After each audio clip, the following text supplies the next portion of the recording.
pledge allegiance to the flag of the United States of America and to the republic for which it stands, one nation, under God, indivisible, with liberty and justice for all. Okay, this meeting has been posted at all the normal posting places.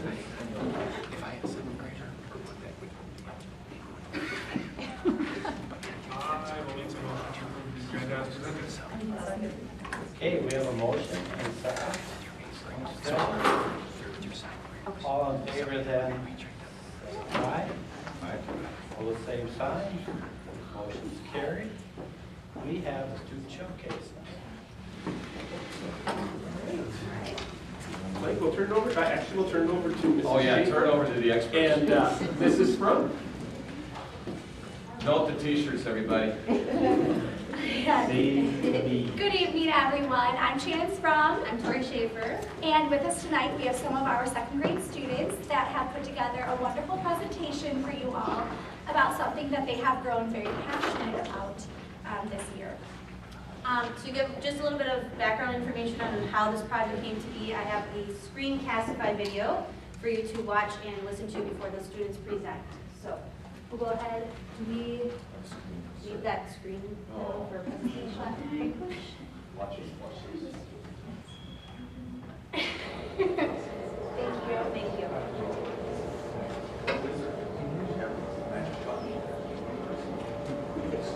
It's just good looking.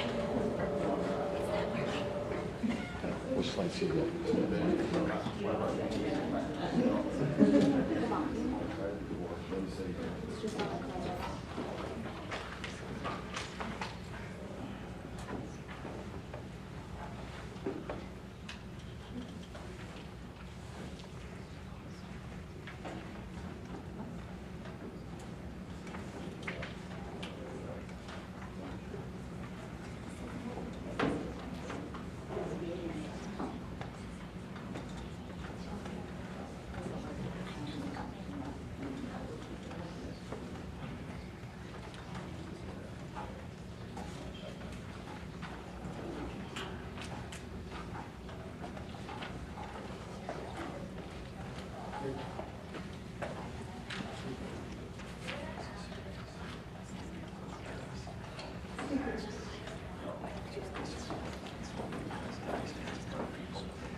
Busy studying plants and insects in science, and we thought there would be a natural and easy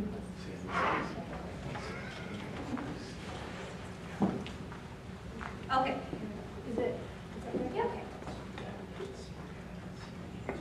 A brief introduction into the work that we've done this year. The inspiration behind the Bee Project.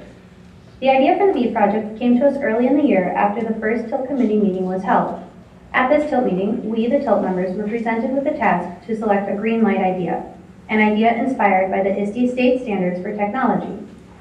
Our job as a TILT member was to select an area or standard that we felt was lacking or could use improvement at our grade level.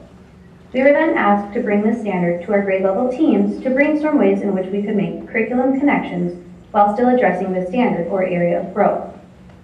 At the time, our second graders were busy studying plants and insects in science, and we thought there would be a natural and easy connection between the ISTE Learner Substandard 1A and the work and learning that was already happening in the classroom. The TILT Committee's interpretation of the ISTE Substandard 1A was to encourage teachers to make a call to experts within the field of study by organizing in-person and digital connections. Call to experts. The second grade team then decided to connect our work with plants and insects in science and the current issues surrounding the declining bee population with this substandard. Our ideas to make a call to experts included organizing in-person visits and/or digital visits with beekeepers, zoologists, entomologists, and authors. Curriculum connections.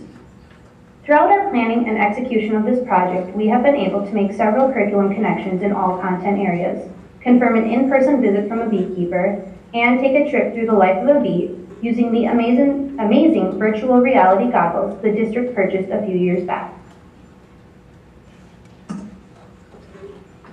beyond the classroom. Although we did not fulfill our call to experts the way we had originally envisioned, we believe we have created an initiative that is far more reaching and impactful than we could have ever imagined. Seeing the excitement, wonder, ownership, and passion transpire amongst our students, and watching these little learners become active global citizens making their impact in the world and realizing their voices are important, has been an absolutely heartwarming and inspiring experience as a teacher. Let's hear from the students. In honor of the students' hard work and dedication into making this task the beautiful project it has become, we thought what better way than to have the students present their work at a school board meeting via a student showcase spotlight. As these little busy bees stand before you this evening, we are happy and proud to say that our project and vision has been a complete success. These students are beyond thrilled to be here presenting to all of you and kicking off the final stage of their project and hard work. So without further ado, the second grade students of Merton Primary School present to you the second grade bee project.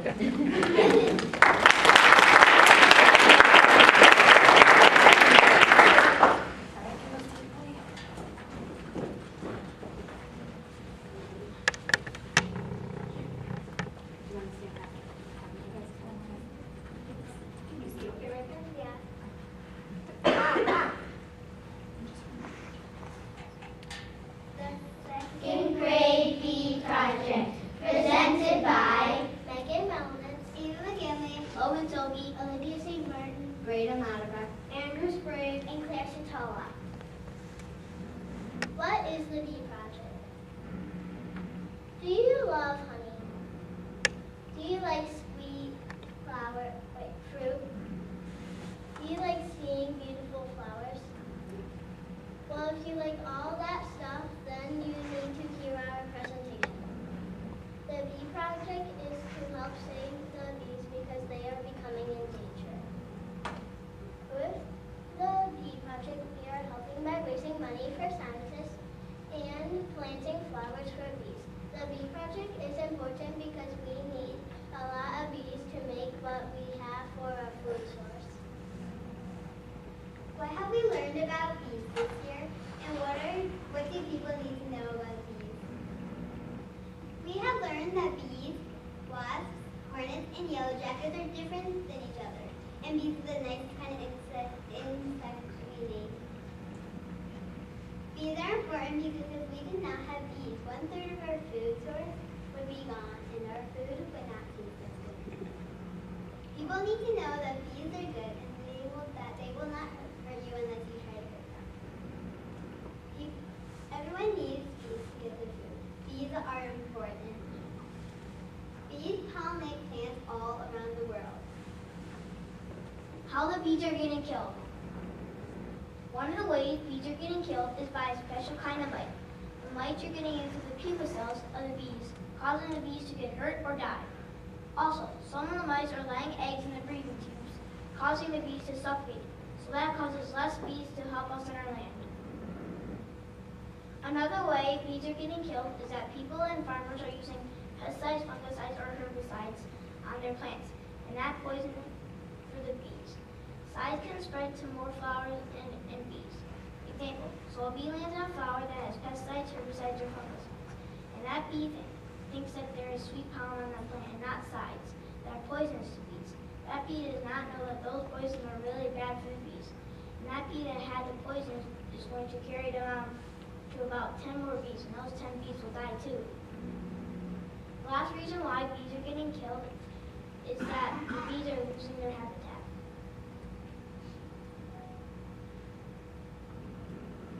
Ways to help the bees. We can help the bees by not using pesticides, herbicides, or fungicides on your lawn or flowers. Planting flowers to attract honeybees, like sweet clovers, lavender flowers, alfalfa flowers, and dandelions. Donate money to scientists that help the bees. Go to the store and buy mostly organic food and spread awareness. Why lavender for bees? Lavender plants are the best flowers to sell for bees because the bees are very attracted to lavender. Bees are attracted to lavender because lavender has a lot of pollen or nectar for the bees to get. Another reason bees are attracted to lavender plants is because they smell really good when they bloom. The last reason bees are attracted to lavender plants is that they are a bright color. Reminder, please don't put any chemicals on lavender plants or any plants. Fun facts. There are different colored bees.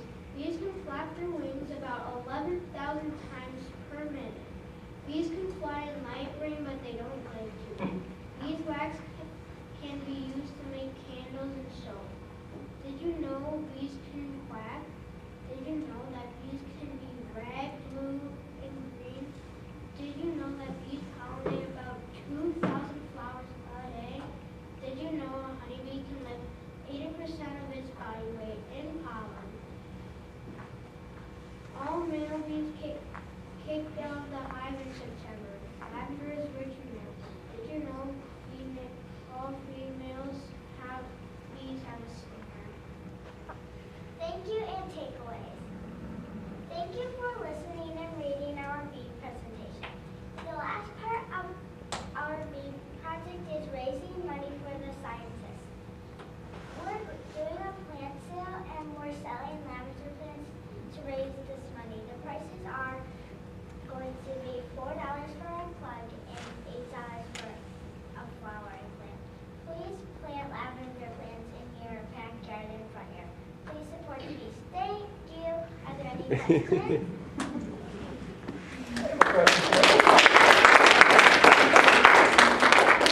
So where do we buy the lavender plants? It's kind of like Girl Scouts. It's kind of like selling cookies for Girl Scouts, but it's flowers. Okay, so if I come to your class, can I buy one? You're going to have order forms to take. Perfect. Okay. Thank you. And we are going to be donating the money to the World Wildlife Fund. And so we will then symbolically adopt some bees that the kids get to kind of transfer around from classroom to classroom as well. So little stuffed animals, we're excited for that. I have a question. Do we have any lavender plants in our rain garden? Ooh, that is a question I don't know. Yeah, I don't know that either. Do you, Mr. Goodrich? No, I don't know if they're lavender in there. Would we be able to plant some lavender plants? I know somebody we can call who started the flower garden and. Lavender doesn't tend to overwinter well here. Oh, okay. So it's an every year planting. Okay, okay. Okay. Good to know. Thanks. It's an annual. So what was the most fascinating fact that you learned about a bee that you didn't know about that you thought was really cool? Yeah. They pollinate more, or 1/3 of our food source. 1/3. Okay. I probably think that bees can flap their wings 11,000 times per day. Mm-hmm. Anything else that wasn't in our presentation? That you found really interesting? The best stuff in the presentation. That's right. That's right. And we did, so all of the kids made their own screencastify video with their own presentations with the partners. So what we did with these kiddos down here is we took their slides from their presentation. So each of their slides today was from their own work in the classroom. Pieced it together. Great. Well, thanks, you guys. Oh, one more question. Who wants to be a beekeeper? We got one brave soul. Which we have contacted a beekeeper, so hopefully they will be paying us a visit before the end of the Yep. year. We've made great progress this year, though, in being out on the playground and not having the kids run and scream from the bees. Yes. So Yes. that's awesome. That's a success. So My goal is to get my beehives up and running again since we've moved, and my daughter, who's in 2nd grade, is definitely afraid of bees, and she came home saying, "Can we do this now?" And I'm like, "Oh, yes." Oh, that's awesome. Success. Well, thank you guys for your time. Thank you very, very much. So we've got a little something for the kids. And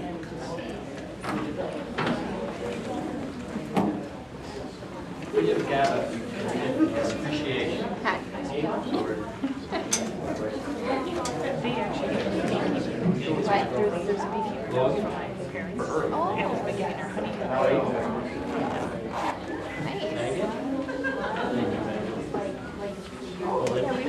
be at the farmer's market, like, are we gonna get it?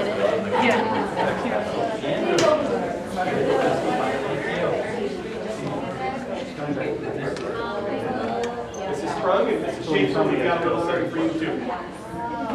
Thanks, everybody. I don't know if I come. Great work. Look forward to buying that.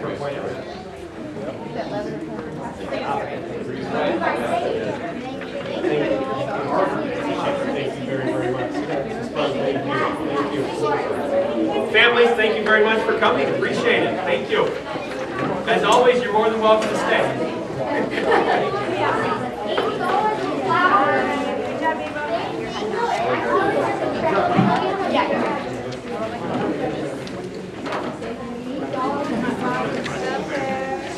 Hi, how are you? Good.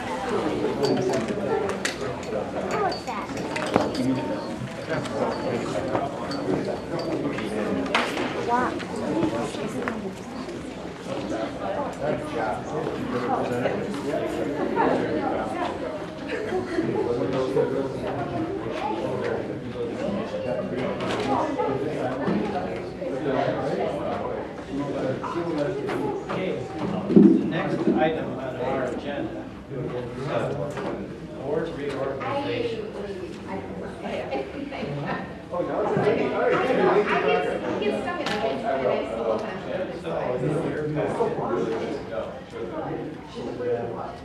Different positions.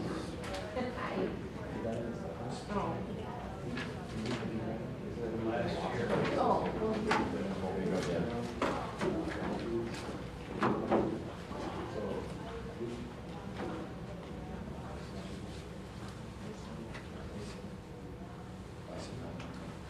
Okay.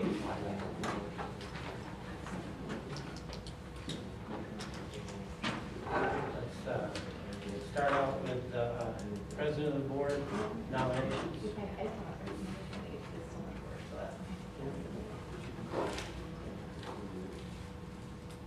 I'll nominate Dean to continue being president.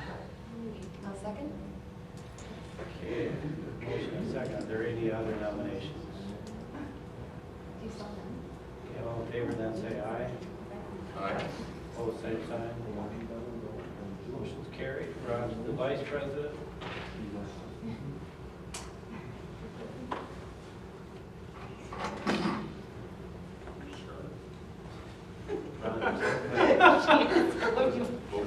Well, I wasn't going to nominate myself, so maybe I was that. Oh, It was okay if you wanted to still be. I'll nominate Phil to be vice president. I'll second. Okay, we have a motion and second. Are there any other nominations? All in favor, say aye. Aye. Opposed, same sign. Motion's carried. Clerk?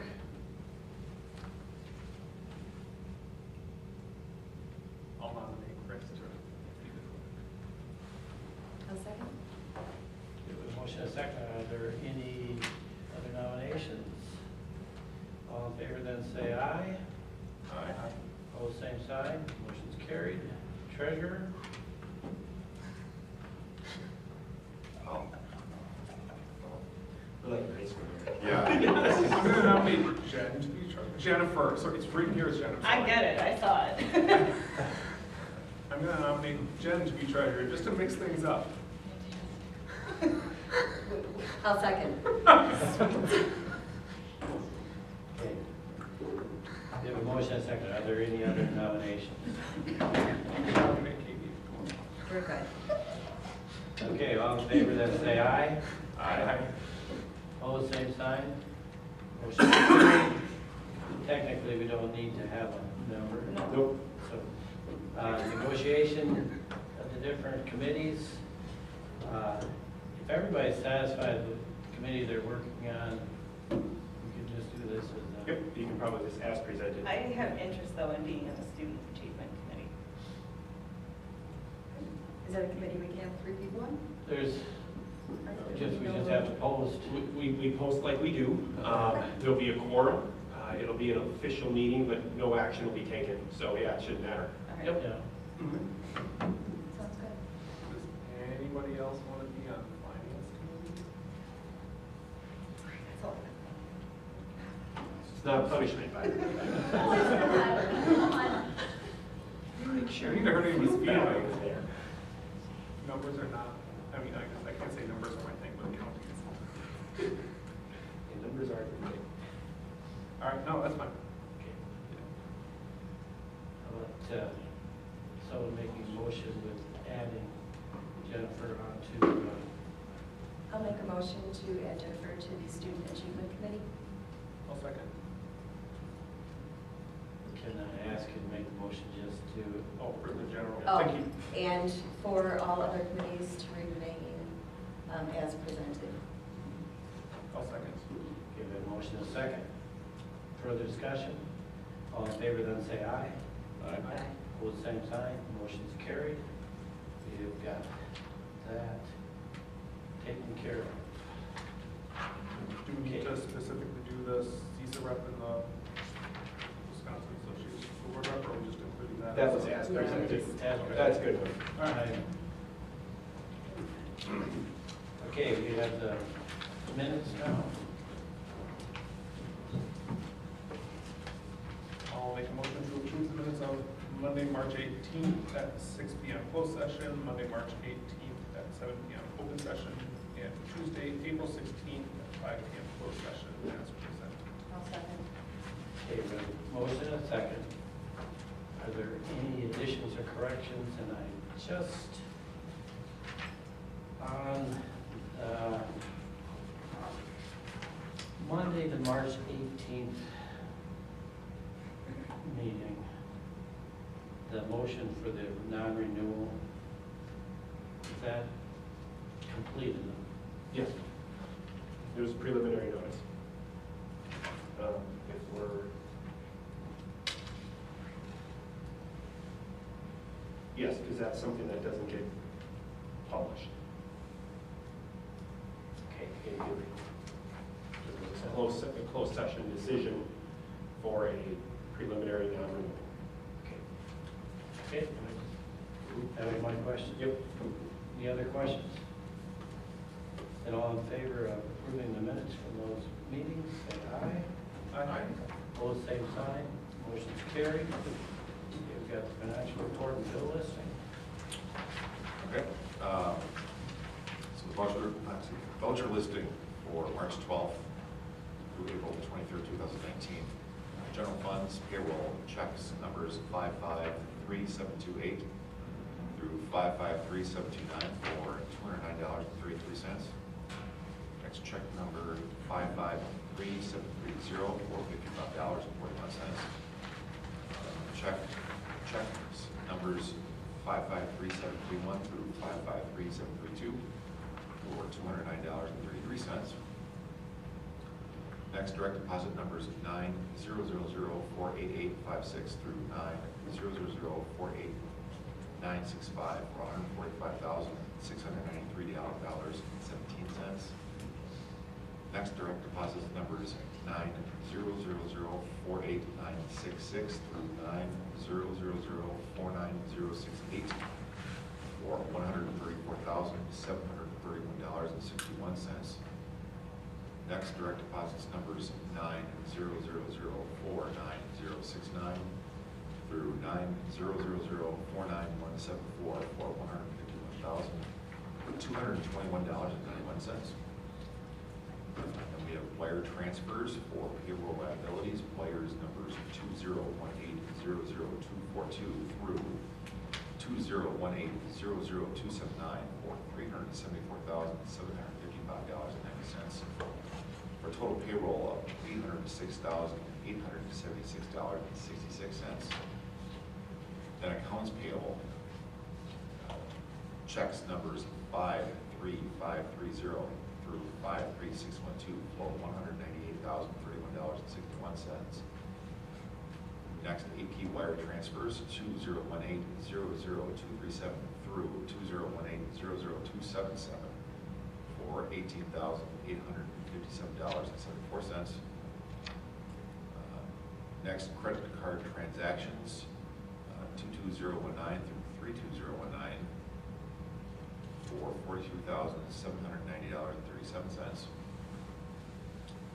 then ACH direct deposit numbers 181900135 through 181900152 for $3,154.86 for a total accounts payable of $262,834.58, and then total disbursements of $1,069,711.24.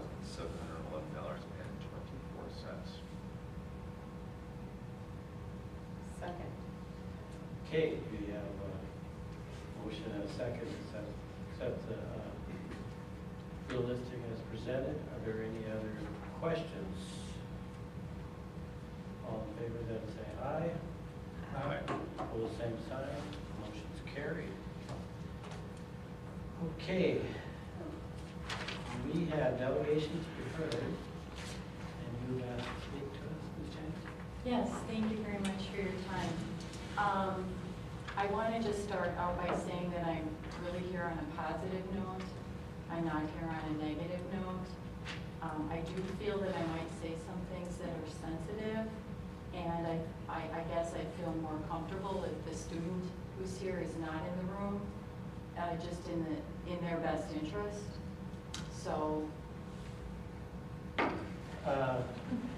I'm sorry, it's of sensitive nature, so I think it would be not appropriate. It's nothing to do with any personnel? No. Okay. Go ahead. Am I good to go, or? No, you can't do that. It's a public meeting. I'm sorry. Oh, the It's a door can public stay meeting. open. The door Okay, will that's stay fine. open. No, Yep. I And anybody that's is why I was welcome. asking. Yep, anybody is welcome. Okay. I'm here again because of a growing concern that I've had. I'm going to give you some recent examples, but really this concern goes back to when even my two freshmen were at the primary school. My son, a few weeks ago, was approached in the bathroom by another child who started massaging his neck, and while he was urinating, and that made him extremely uncomfortable. He didn't, obviously as a 12-year-old, did not understand what was going on and what was going to happen. There was some inappropriate language exchange as well. I'm not going to share those details, but if that is more information that you want, I can share that with you. And, you know, as we talked about this with my son later on in the evening, you know, he has tried to be very supportive, and we've always, as a family, been very supportive of children with special needs because we have our own special needs child. But this got to a point where my child no longer felt safe in our school. And I felt it was time to bring this to the attention of the administration and the school board. And what I'm looking for is not to have anyone punished. What I'm looking for is what can we do to better support children in our school that have behavioral and emotional issues. I do not feel we are giving these children the support that they need. I also do not feel that we are supporting the children who witness these behaviors, who are victims of these behaviors. I understand that we are looking at some curriculum. I personally do not feel that curriculum is an answer to this problem. I do feel it certainly would benefit the staff and the students without me really knowing all the details of the curriculum. But what I think is missing is professionals who can counsel these children and reach out to them. You know, when these things happen at school, it is our responsibility to do something about this. Our children are here, and this is affecting them. And right now, when I look at the current staff, again, I recognize I don't know everything, but I look at our school psychiatrist as being, doing evaluations and administrative work, and I look at our school counselor as doing a lot of big, more group activities. But the gap I'm seeing is reaching out to children who are going through these issues. And again, both sides. I'm really here in an effort to help children on both sides of this. My son Nathan was not comfortable coming, but this is the letter he wrote. Dear Merton School Board, this letter is regarding the way I feel at school sometimes. For example, in some instances, I feel very uncomfortable if I'm near a specific person. I can also feel unsafe sometimes too if that person was going to hurt me or someone near me. What I'm trying to get to is I don't feel that kids who need more help than others are getting the extra help they need. For example, I had an altercation with someone in the boys' restroom in the 6th grade wing of the building. This altercation made me feel very uncomfortable and scared at the same time. Another time when I felt scared was when someone started getting angry and yelling out inappropriate phrases. Lastly, one time that person touched themselves somewhere inappropriate and started touching mine and other friends and classmates' things too. Going back to my point, I don't think the kids who need the most help are getting the extra help they need. Thank you for your time, Nathan James. Again, I don't know what the next steps are as a school or as a school board, but I am asking that serious consideration be given to what is going on in our school. There are other parents who have similar concerns, and I don't know how many people that you need to hear from, but I do want to let you know that we are not alone with some of these issues. And I always hate to bring up problems and not be part of the solution. If there's anything that we as parents can do, I certainly would commit my family, and I know I could get others to help us as a community solve this issue and better this issue in our school. And again, at some point I would like a formal response from the school board. I don't want to feel like I came here, I brought up an issue, and I never hear about it again.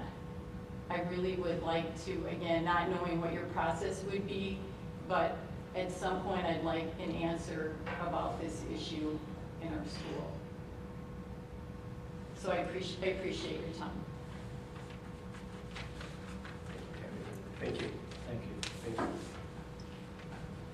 Just for clarification, the administration is fully aware of what happened? Okay, so if we need to discuss, you have, yes, okay.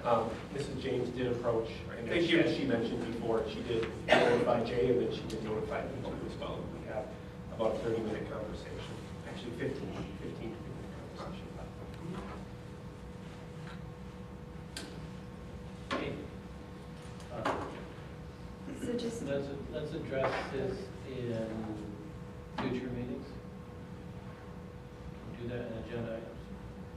I think that would be the place where we should address this. I would agree. Okay, we are on to district administrator report. We have a donation. Sure, we'd like to thank the Merton PTO for their continued generosity. We have a donation of $1,394.57 to be placed split evenly into our two principals funds. So just looking for a motion to approve the donations as presented. I'll make a motion. I'll make a motion to approve the donations as presented. I'll second. Okay, we have a motion and a second. Any discussion? All in favor then say aye. Aye. Opposed, same sign. Motion is carried. Personnel actions, we have a retirement and we've got a hire. So we would like to thank Sue Burrell for her 16 years of service to our district. Sue has decided to retire, along with her husband has just retired too. So we wish Sue the best of luck, and obviously you have attached her resignation letter. Again, a big thank you to Sue, who has been one of the more flexible people working for the district these past 16 years, part-time to full-time, depending on enrollment, very talented throughout our EC and 4K program. We're also very excited to bring Abby Club-Bundy forward as recommending for our new district literacy specialist / coach. Abby comes to us from Kettle Moraine School District. We're at McGee Elementary School. She was a literacy specialist, very similar role, both through intervention as well as a literacy coach. So, and then you have her letter of appointment. So, just looking for 2 motions. One, to making a motion to approve the letter of resignation from Sue Burrell as presented. Follow that up with the administration recommending the board approve the Abby Glendy's letter of appointment as presented. I'll make the motion to approve the letter of resignation of Sue Burrell as presented. I'll second. Okay, we have a motion and a second. All in favor, then say aye. Aye. Opposed, same sign. Motion's carried. And also make a motion to approve Abby Bundy's letter of appointment as presented. I'll second. Okay, we have a motion and a second. Position, discussion. All in favor, then say aye. Aye. Opposed, same sign. Motion's carried.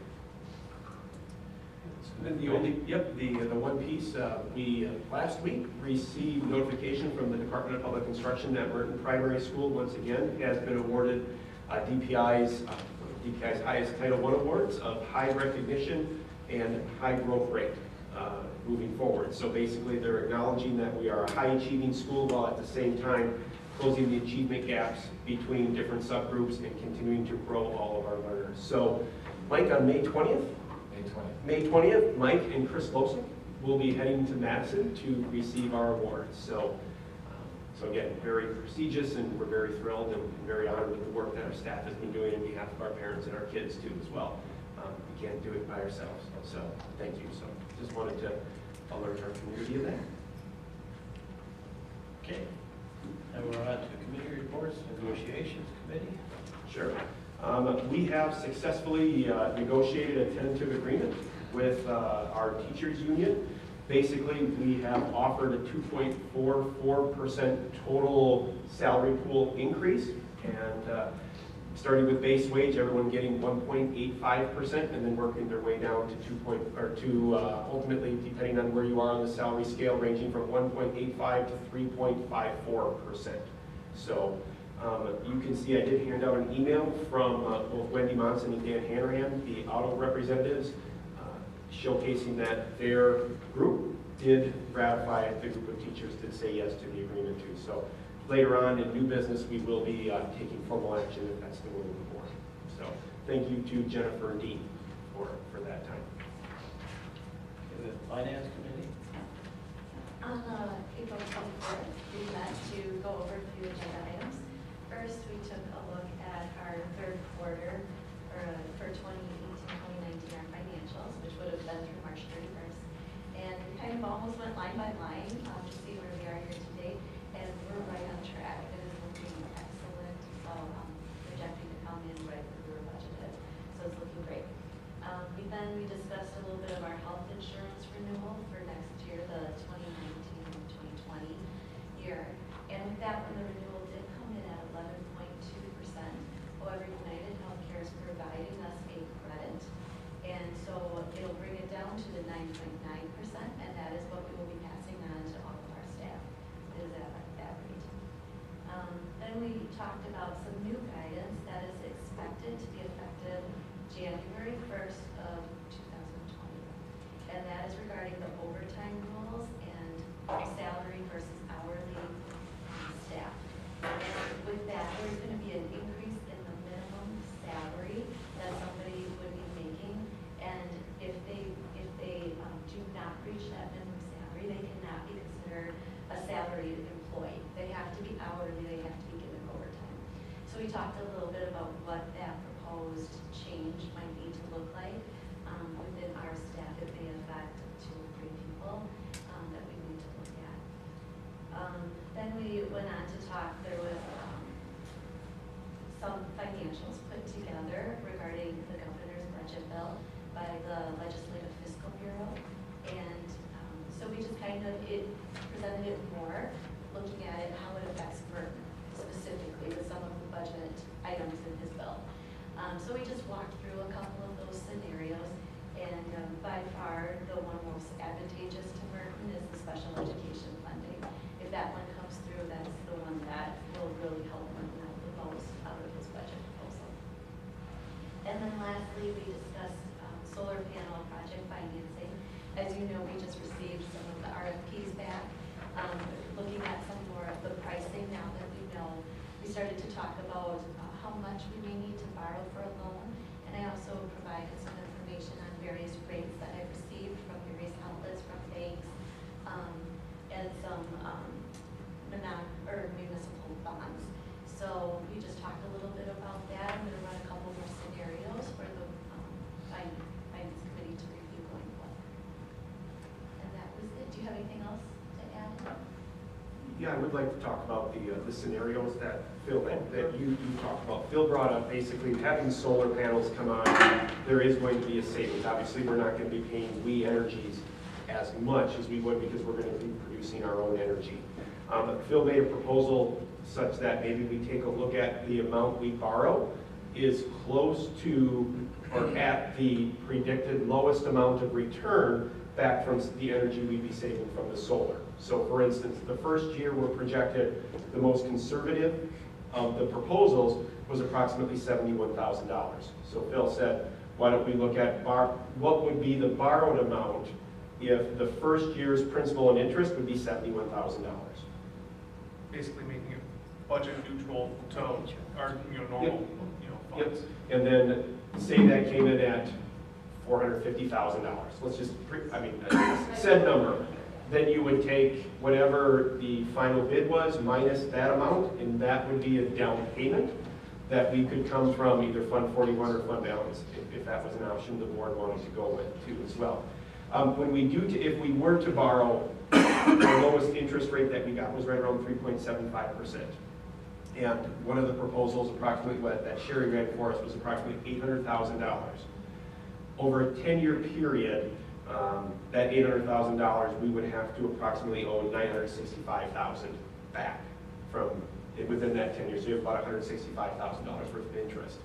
If that were to play out, the return from the solar, because you have principal and interest minus the principal of the solar, or the solar value that you have, the total value that the district would be paying from that would be about $192,000, and that's with the most conservative proposal.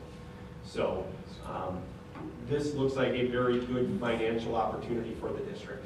I guess that's kind of the summary is. And how we go about funding that, I think we have some options. Obviously, we have Fund 41. You can take the difference between your principal and interest and what you would be saving from solar and offset that with Fund 41 instead of taking a chunk out. A lot of different options that we'll continue to pursue as we move forward here too as well. So a lot of good thoughts. And again, if anybody else has any thoughts, we're just going to run some various scenarios and we'll talk more about the solar project here coming up anyways. Did you guys discuss the land anymore, potentially? We did briefly. Selling that. Because we did talk about that last year with her, and I think at the time we just kind of came to the conclusion that it's just best to hold on to it. And I think that's what in our meeting with the finance committee, we think that it's still that's the best course. Yeah, just hold on to it. The issue was basically that we have however many acres of land, 36 acres of land, right? But that land would end up being sold effectively as farmland, right? It's not zoned as anything else. So it's worth $300,000, $400,000 or something, not a small amount of money, but compared to this project, it's not vast. So too good of an asset to hold on to. Yeah, it's probably worth just holding on to it for now, just because it literally doesn't cost us anything.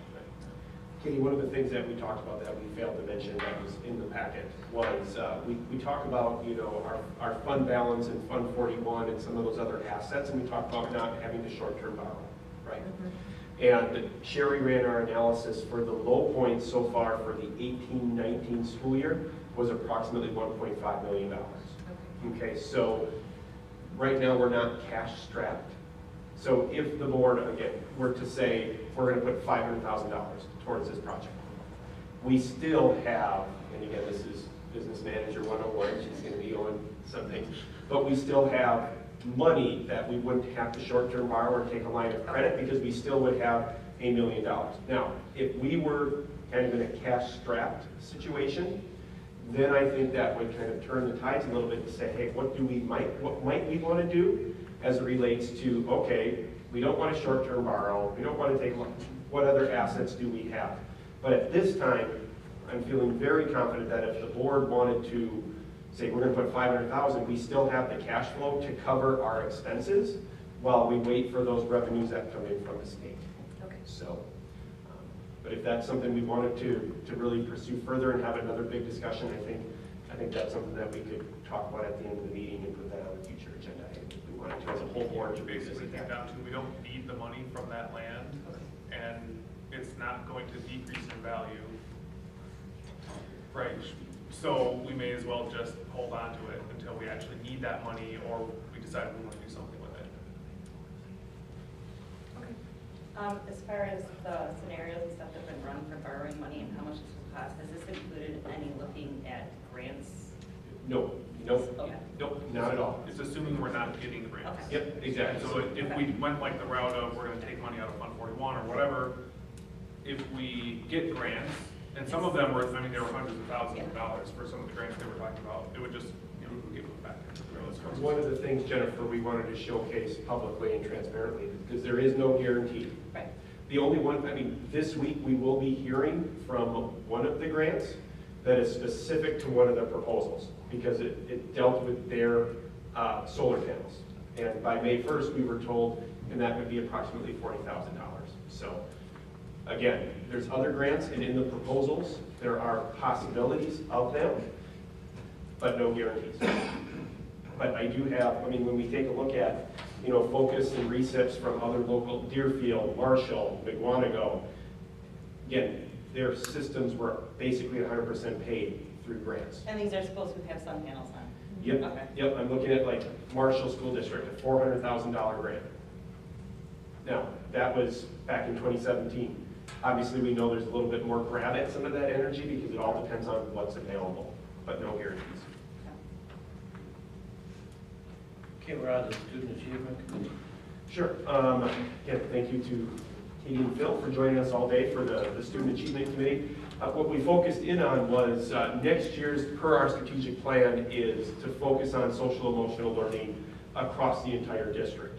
This encompasses not only for our students, but also for our staff as well. So there's going to be a two-pronged approach as we look at social emotional curriculum.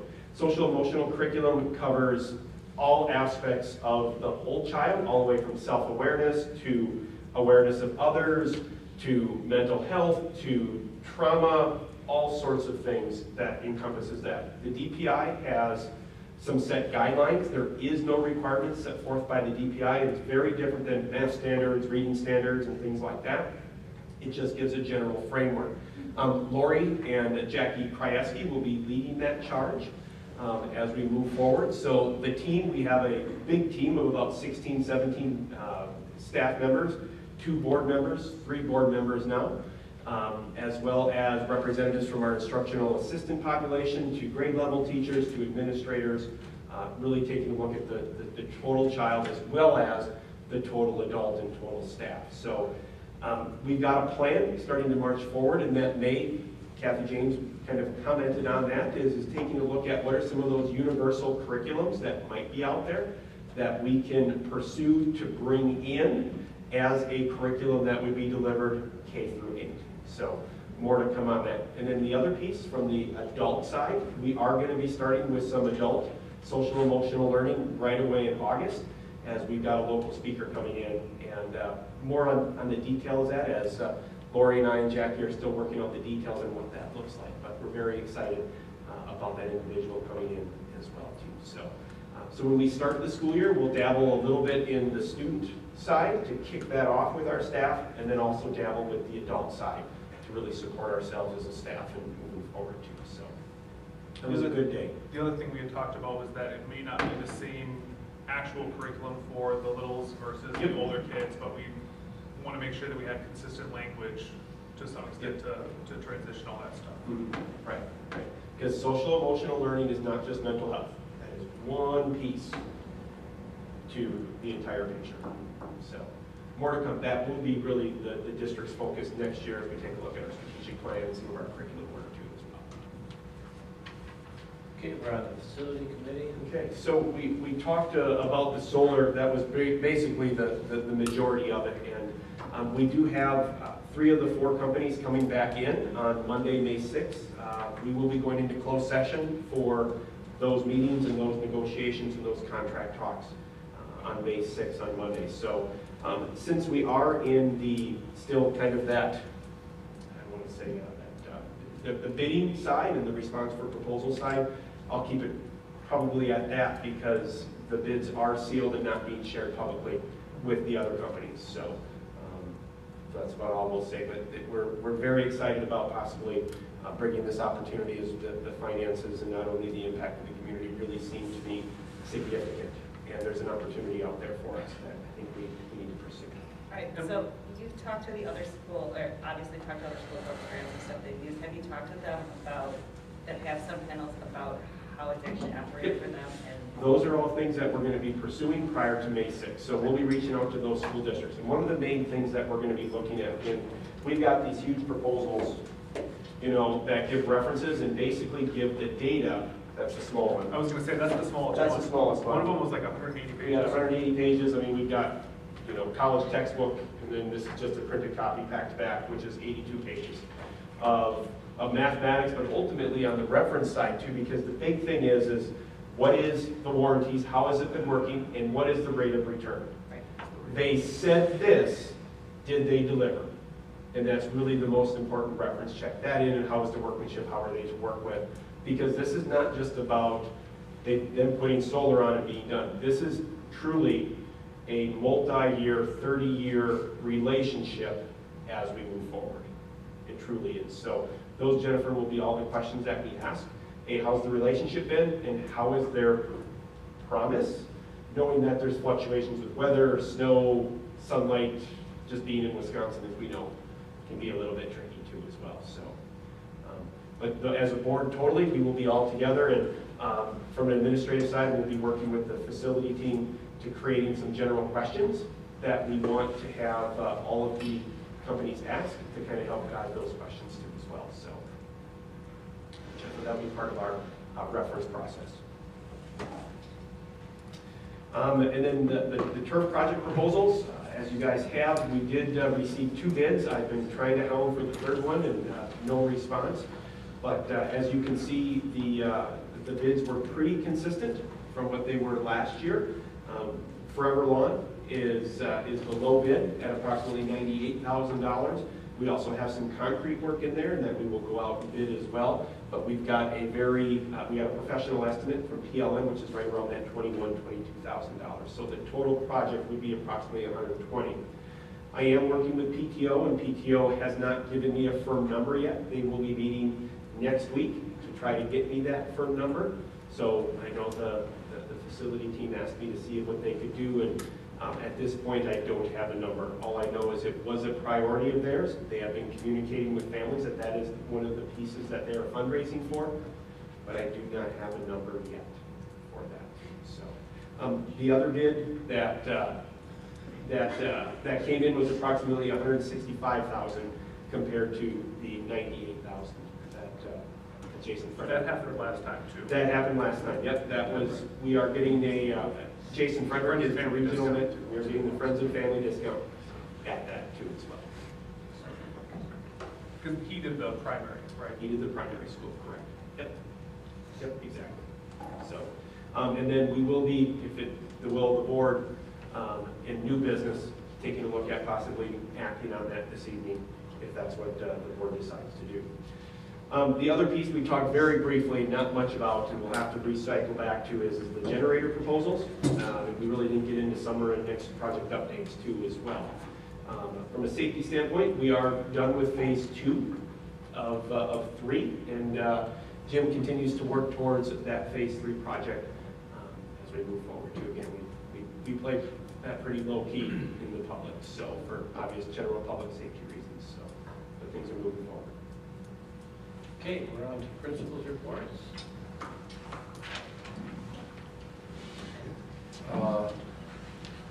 Thanks everybody for your attention to this dynamic exercise that we try to each month. I just like to touch on a couple of things from that B presentation that kind of came to mind. And if you take away some things from that, obviously our teachers and our kids are so darn humble. They don't pat themselves on the back, they just do a terrific job. So just some things that you can take away from it was student-based. Teachers didn't have to do this. This was all initiative. They were persistent. They continued on it. Things didn't get in their way. They had a vision of what they wanted to do. It was standards-based, real-world application of new knowledge.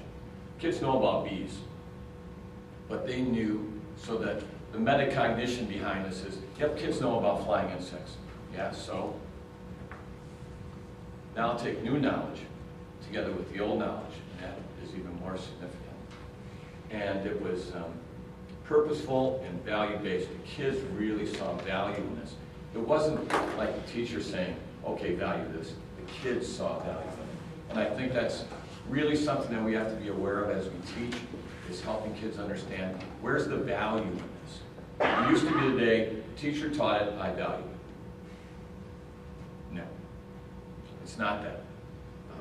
Kids understanding how valuable this is to their lives. Andrew Sprague said, 1/3 of our food source, that's a second grader. So when you think about what we're doing in classrooms each day, do not wonder about the bottom line. Think about what kids are taking away from this. Okay. A little bit about how reading gets put to work. It's often what are our F&P scores and all the rest of that stuff. But here's some ways that students are using reading in their classrooms. And you can certainly read for yourselves. Go ahead. Thanks. Sure. We had an assembly all about communication. Casey West is one of our speech and language therapists, and she led the presentation on how to communicate.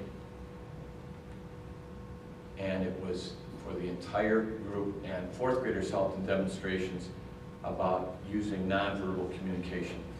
And it was really, really well done. I'd like to have you come back and do some more. A little bit about math. Mr. Heinze provides me with this information each time he has a unit test. And there's the pre-test on the left, and then the post-test on the right. And then he also highlights the items that he needs to reteach. I'm sorry that you might not be able to see that clearly, but this is what we encourage the teachers to do. So it's not just pre-test, test, move on to the next unit. The kids it's not a matter of, well, they missed that part, oh well. No, they go back to reteach them. I think that's one of the things that came up in the discussion tonight about how our math coach is working with teachers as far as making sure that the fidelity of the program was taught without exception this year. It wasn't a matter of just strictly scheduling. It was a matter of, are you on a unit together? What are you getting out of the unit together? Examining the assessments deeply and carefully, and what kind of results are we getting? It's more than just a matter of, are we on the topic at the same time? It's much deeper than that. The conversations were much richer than that. A little bit about the quick check and quizzes.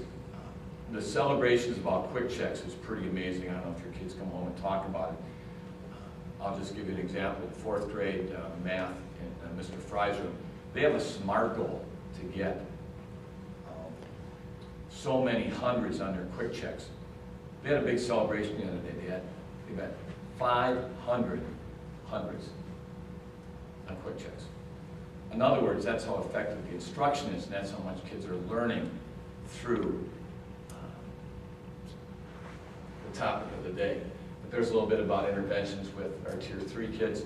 Lori Larson's involved in that a lot, along with our special ed teachers and Martika Hazelwood. I think the vocabulary across the grade levels is remarkable.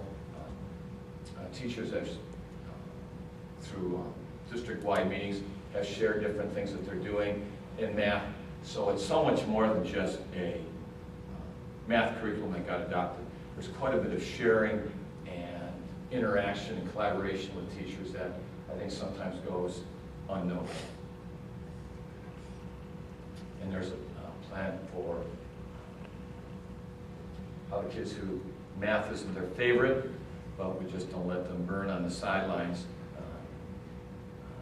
And Lori could probably speak to this for hours about how involved she is in this, but it really works on making sure we don't lose any kids and they stay up with us and we provide interventions for them. And then the weekly team meetings, I guess I kind of spoke to this already, about the conversations, the pacing, the lessons, the assessments, are all the norm for the discussions. And I think the sharing of topics, and some of the things that came up tonight in our discussion earlier in the evening, these conversations speak to that. And I think that's pretty self-explanatory. And they always end with something like this.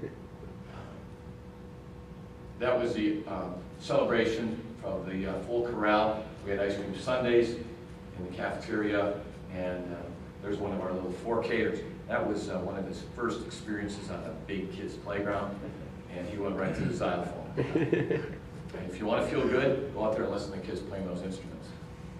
It's just fabulous. So he wasn't too excited. So now I get to follow that. There you go. So I think I just want to make a couple of comments. The passion this man has for our kids and for our school is just beyond compare. So somebody's got some big shoes to fill, bud. So last week I had the honor of going with our 8th graders to 3 different academic institutions, post-secondary, post-high school.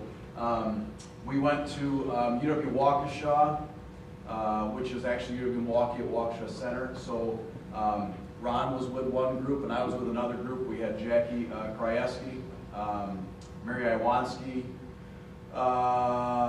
Megan Hess, and Colleen Fry, who joined us as well. So we had plenty of chaperones. We also went to Carroll University and we went to WCTC. So 3 different post-secondary opportunities for our kids. And you know, I was blown away by WCTC. If you have not been there recently, I encourage you to go just take a walk around. You're going to be blown away by what they have to offer. And the message the gentleman shared with the kids that I was with wanted me to go back to school, be something other than what I am. Not that I don't like doing what I'm doing, don't get me wrong, but just the opportunities that are there now that were not there when I graduated from high school in 1982. So that's how old I am. On the left, during Career Day, which was last Friday, it was actually just the morning, we had a number of our community members come in and speak about their particular occupations, but we also had a number who came in and did mock interviews with our 6th, 7th, and 8th graders. We did not have them do that with our 5th graders because that occurs with their Viz Town that they go to. But all these kids brought a resume with them to share with the people that were the interviewers and had interviews.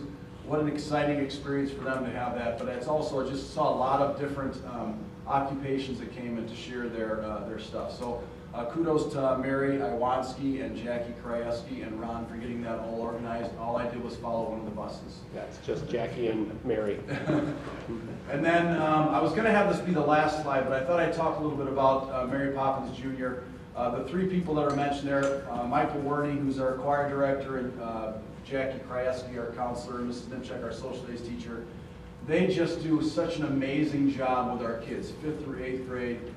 The adults were amazing, the kids were even more amazing. I saw the Saturday night show with my wife, and as Mrs. Krajewski came up to talk to me afterwards, I had a hard time speaking because I was crying just because I was so proud of what they had done and what our kids had done. So they actually had a viewing party in here last week, and because none of them got to see it because they were in it, right? So that was kind of fun for them to be able to have that opportunity. I wanted to showcase some of the elective offerings that we have this year that are different than what we've had in the past. We've had a lot of discussions about the variety of things that happen. On the left, that is Mrs. Scardino's cooking class. She has 16 8th graders on A and C days and 16 8th graders on B and D days.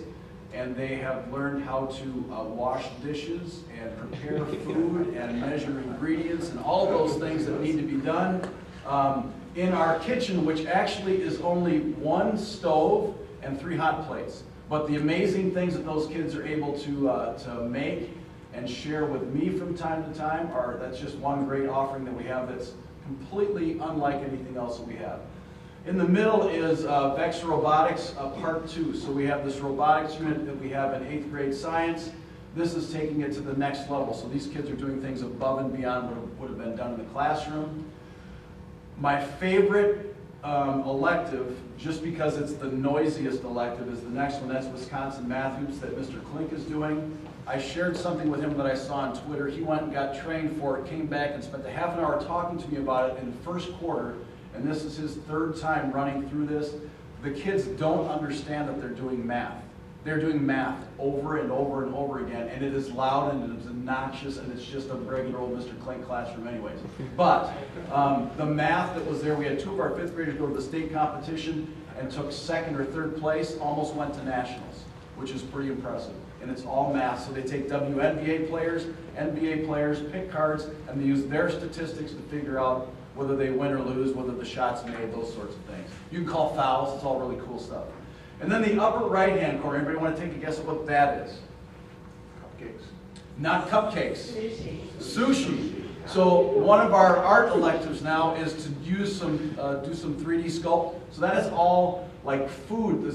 Somebody just did sushi, and I looked at it and I said, that looks like actual sushi. But it's not, it's clay. So that's what we have there. So our elective offerings, our 7th and 8th grade staff is doing above and beyond with some extra offerings. Our 5th and 6th grade teachers just keep coming up with new ideas. Lego robotics. We've got archery going on for our 5th and 6th graders. Yes, real bows and arrows with targets. Mr. Hanrahan's doing that. Fitness, creative writing, video production, just a whole sort of opportunities that our kids might not otherwise have. And then Mike talked about math. I wanted to talk a little bit about language arts. So on the left-hand side, we have a mini lesson, which is the I Do. Janine Stolpa there is explaining to the 5th graders exactly what she has done as she goes through this assignment. The next slide over is actually Mrs. Zerwanka's class, and they are doing the we do part. So they're working with a partner, doing some discussions about what they have to do. And then on the right-hand side is the you do. So that means that now the kids are doing that on their own, and that is actually 6th grade. That's a passion project that they're working on to figure out the research they're going to do about something that they have a passion about or want to be passionate about. So that's where we are with the I do, we do, you do. They do it in math class. I witnessed that in both Ms. Kreiser's class and Mr. Klink's class when I was in there today. And I end up with this one just because I can. So on the left is indoor recess from today. We're so lucky that we have a gym that is completely available for indoor recess because the weather was not good today. It was bad. So we have the opportunity of letting our kids still be active. On the right-hand side is foursquare and basketball going on. One of my favorite parts of the day is lunch and recess, not because I'm not with teachers, but it's because I'm with kids. And just to see them active and wanting to be active, I think is awesome. And I think you guys know I like to be active, so that's just kind of the way I wanted to end that. I appreciate the fact that we're not one of those schools that wants to get rid of recess in middle school. And as long as I'm here, I'm going to fight for our kids to have recess because they do need that time. So, thanks. How was that? Pretty damn good. That's all we have. Thank you so much.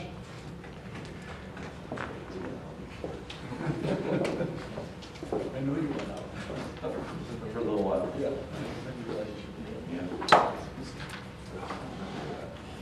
Mike, your kids are still excited to go outside. You don't have to have the lunch people shove them out the door. No, we don't. There's only a few that we have to shove out. Okay, we are on new business. And we've got the auto contract. As highlighted prior in the negotiations committee update, just looking for both the administration and the negotiation committee is recommending the board make a motion to approve the 2019-20 master agreement between the Merton Community School District and the Arrowhead United Teachers Organization as presented. All you have to do is copy his motion.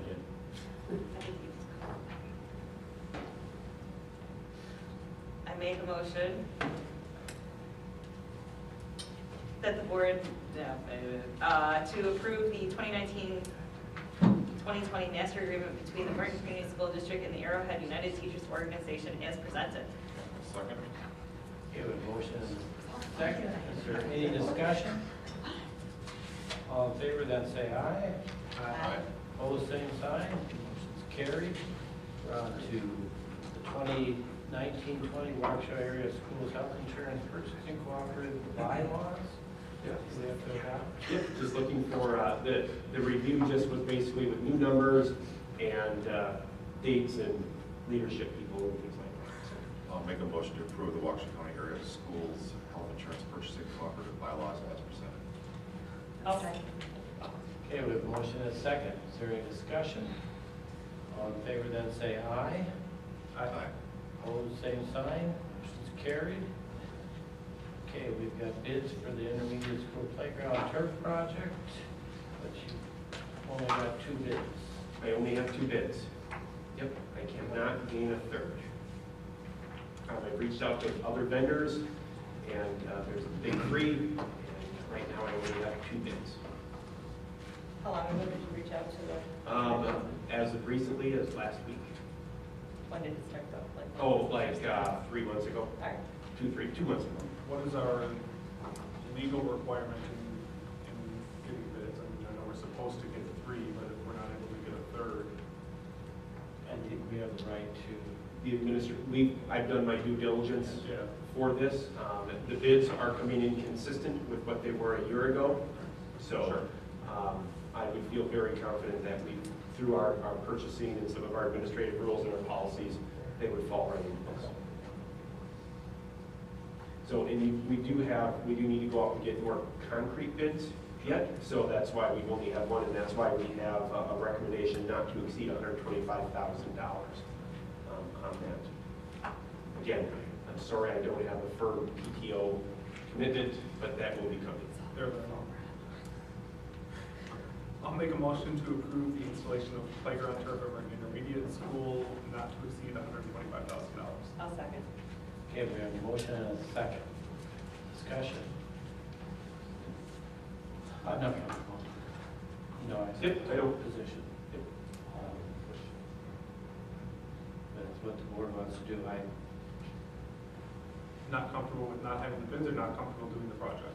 I'm not comfortable with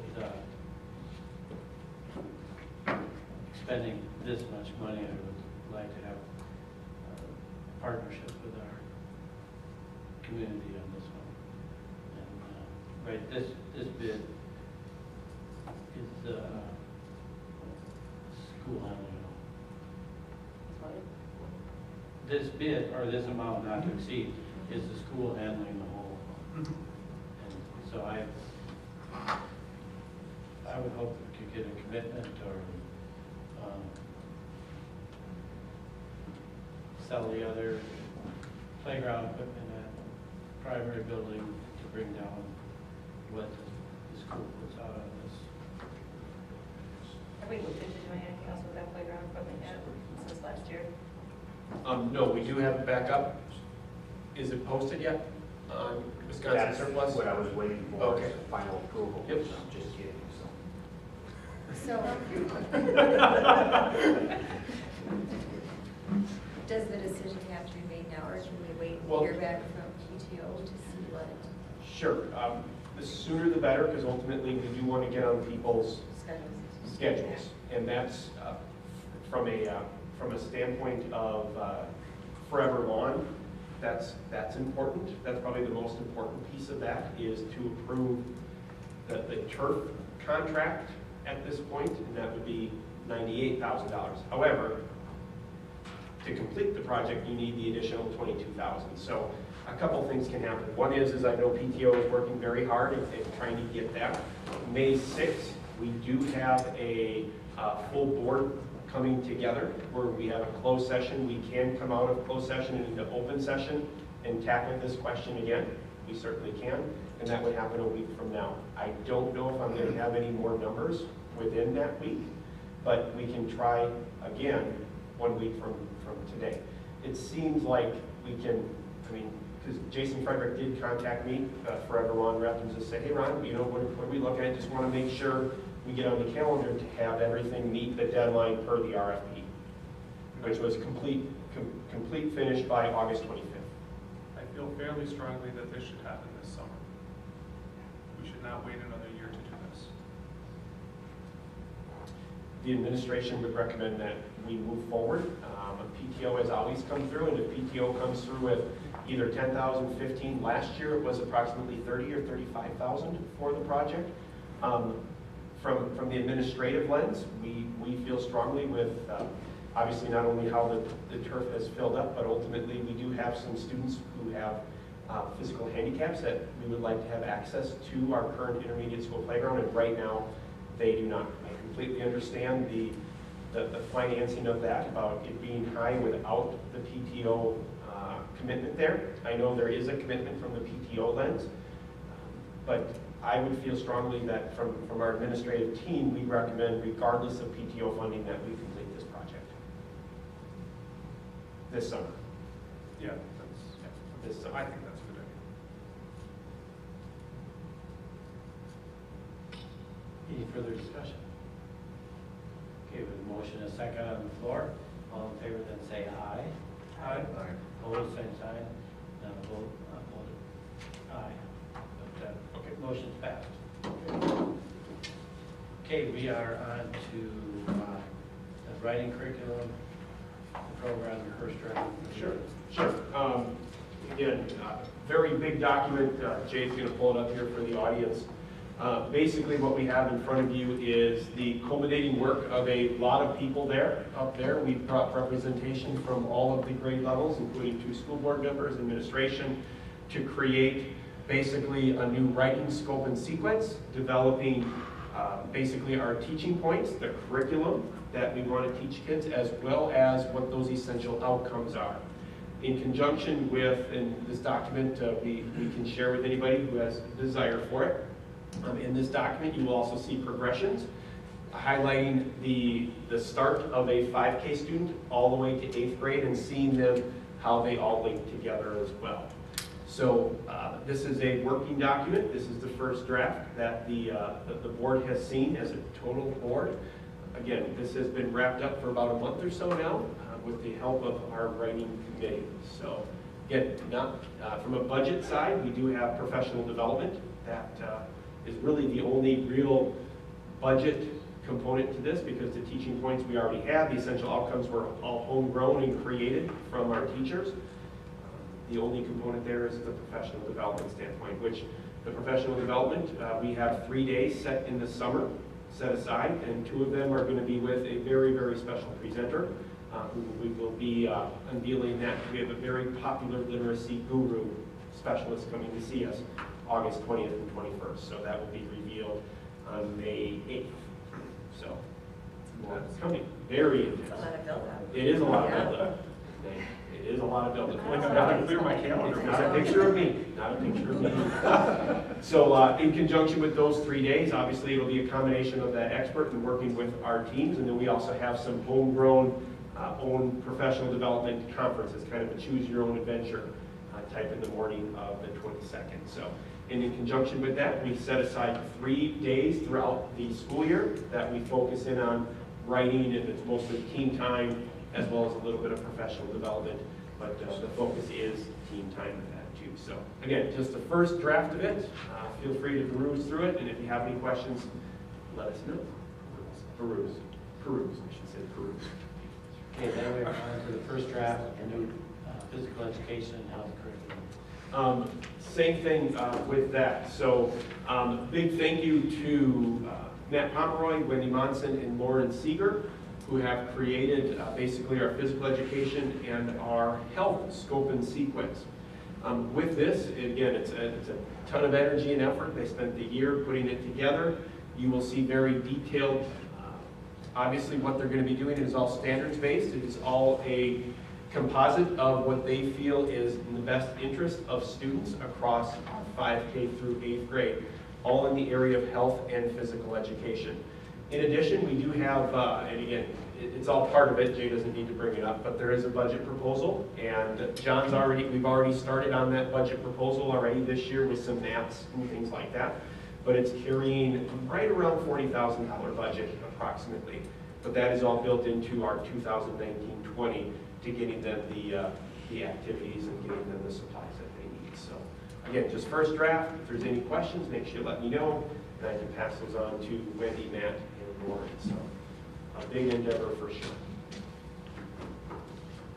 After approval, those are going to be posted on the website? Yep, correct. Yep, as will the writing too as well. Yep, you got it. Okay, moving on to future meetings and agenda. We actually have one meeting that didn't quite make the paper copy, which is the CISA 1 contract for the 2019-20 school year. Obviously, you can take a peek at that. It is the normal contract for services, including kind of general services and then Parents United, which is a conglomerate of school districts that come together to offer parent information, provide professional speakers in the area of education. In particular, a lot of focus on special education there too as well. So, and social emotional learning. There's non-special ed stuff too, but inclusion, special education, social emotional, et cetera, et cetera. So just looking for a motion to approve the 1920 CISA contract as presented. I'll make a motion to approve the 2019-20 CISA 1 contract as presented. I'll second. Okay, so the motion is second. Is there any discussion? It's all the same as what we've done in the past year. Yep, correct. Nothing new. Okay. Any other discussion? All in favor, then say aye. Aye. Hold the same sign. Motion is carried. Now we're on future meetings? Okay. Yep. Okay, we've got a meeting on May 6th. Yep, May 6th, and that will be in closed session for negotiations, and we're already with the posting for that. At 6 o'clock. 6 o'clock, yep. And we'll meet at 6 o'clock, and we have 3 meetings set up, one at 6:15, 7 o'clock, and then one at 7:35-ish. I just need to be here at 6 o'clock. You got it. And we're going to be at the primary school library is where we'll meet. I'll remember. The issue that Kathy James brought up. Do we want to have some time to discuss that on the front end or the back end of that? Sure, we can certainly. That is an open session conversation. We can focus it around how we support our learners from the social emotional side. So I don't know how we can go into closed session without what I would say a formal complaint in front of us. I mean, she came to the meeting, and I appreciate her voicing all of that, but I mean, the normal process that we try to have parents follow is to, talk to teacher, talk to principal, talk to the superintendent. I know she said, and you said that you've talked with her. Yep. Do you feel that like those channels have been exhausted? Does that make sense? Like, no, she wasn't. Again, she talked to Jay, and she was very open and said, "Hey, I'm not unhappy," and she said she wasn't looking for a resolution, and that this is what happened, and these are my concerns, basically identical to what she talked about. She's highlighting something that we are addressing through our social emotional curriculum as it relates to not only the individual, how do we support all students in the area of their emotional needs, as well as how do we support the children after something happens, whether that be the person who did the action and then ultimately the victim, or however you want to call that as it relates to the specific example that was given. So what I would say is through our social emotional learning curriculum, we're going to continue to attack that and continue to support our teachers and how to respond and how to support individual students, knowing that we do only have one guidance counselor. We have one principal in each building, and how do we utilize and give our teachers the tools, really, to be able to support students in that situation on the both students? How do we be able to help them with that? I'm not quite sure what more formal process or a response from the board. Outside is we can gladly create a presentation about how we support students with unique needs across our spectrum of our general student population. I get the sense from her, she wanted a formal response from us. Yes, I know she did. That how we have dealt with it. Part of that is the information you're going to give us and how you deal with it. But also part of that is, as a board here,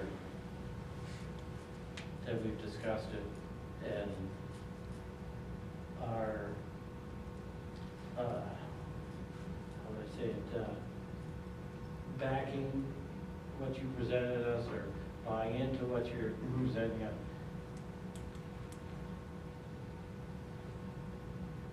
All that you told us right now, she's probably heard. Correct. What she's looking at is, from the five of us, that we're not just gonna Well, I mean, she's plug kind it in of, one ear and out the other. really, but she wants action to be taken fundamentally, right? Otherwise she wouldn't have bothered coming.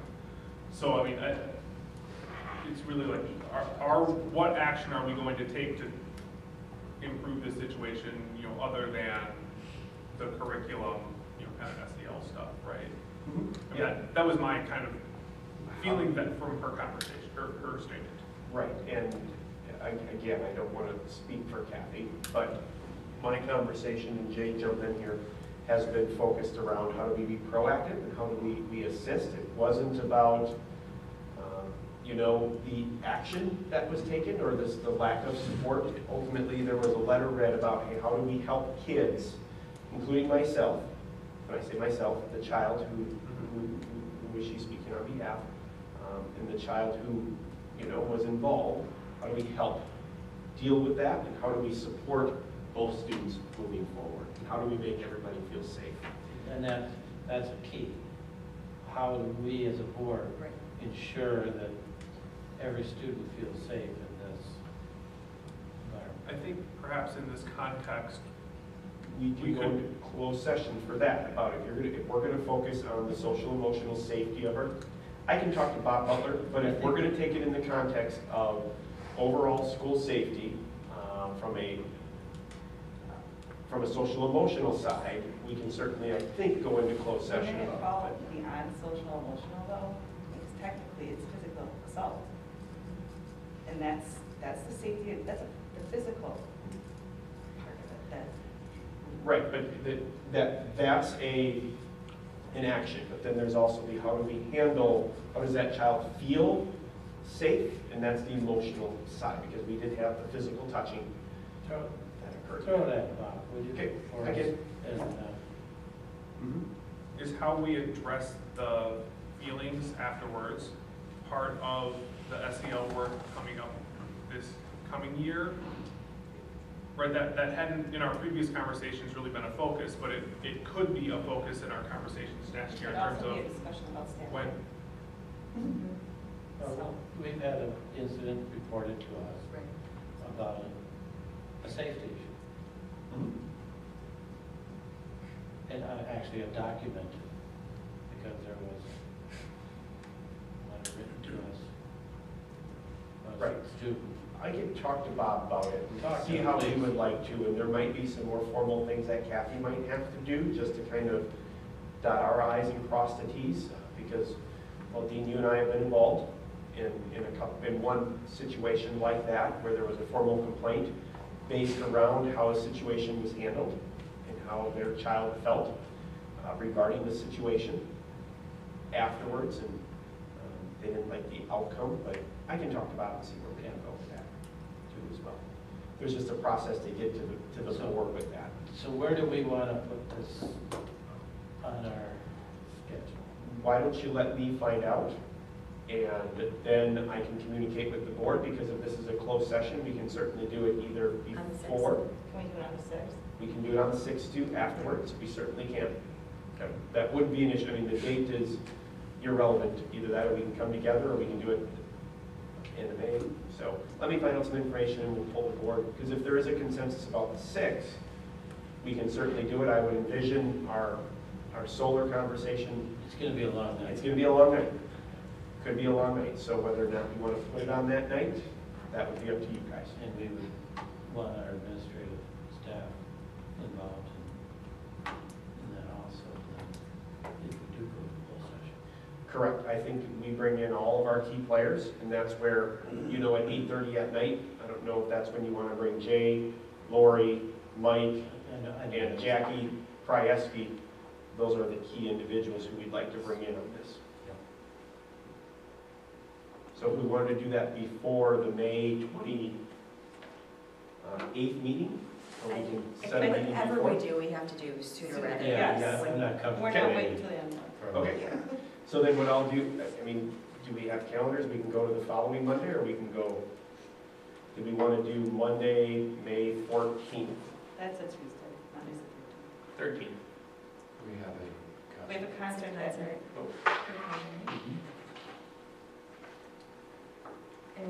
The 14th is the intermediate school concert.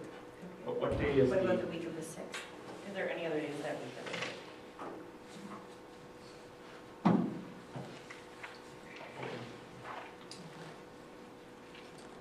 I can't do Tuesday the 7th. I'm sorry.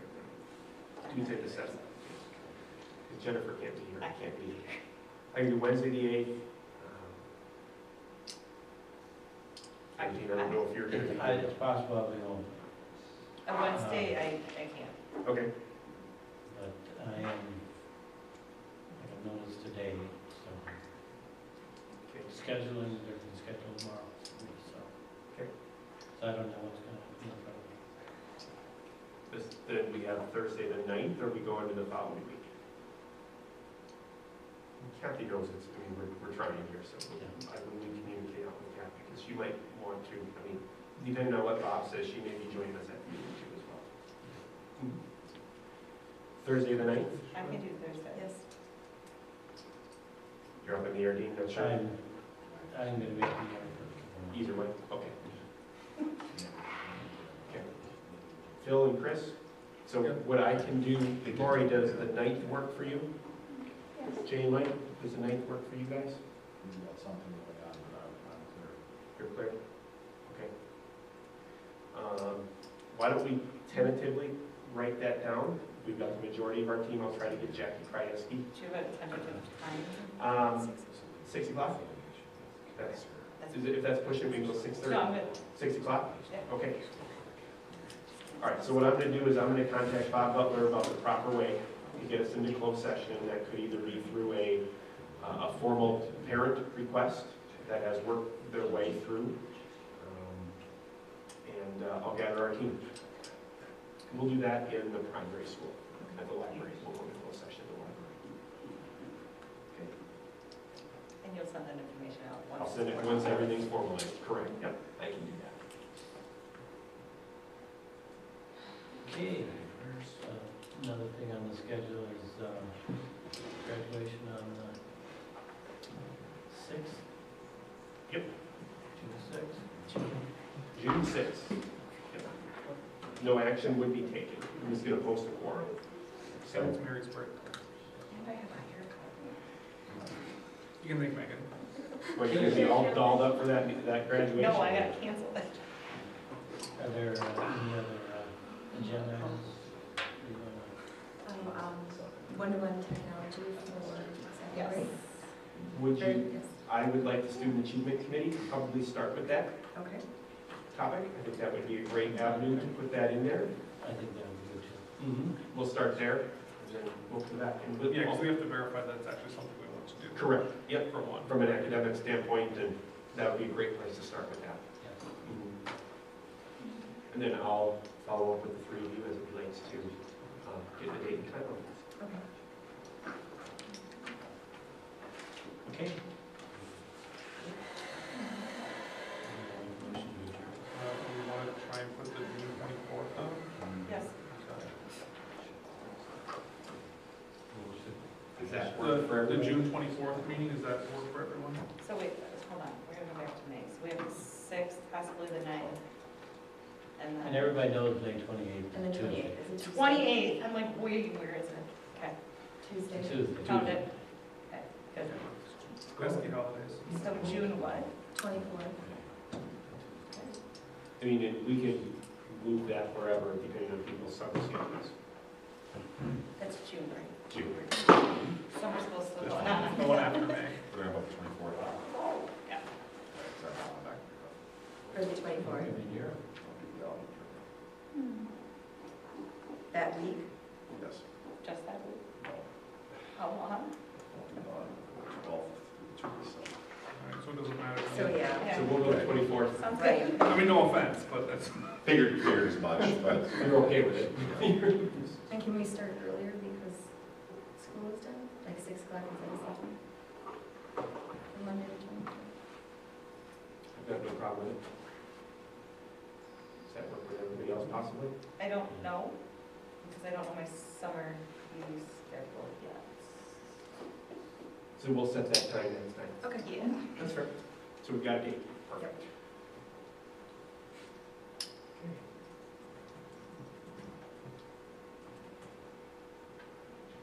Perfect. And as usual, if there's other topics you want to be attached to a board meeting at any time, just let me know and we'll slide it out there.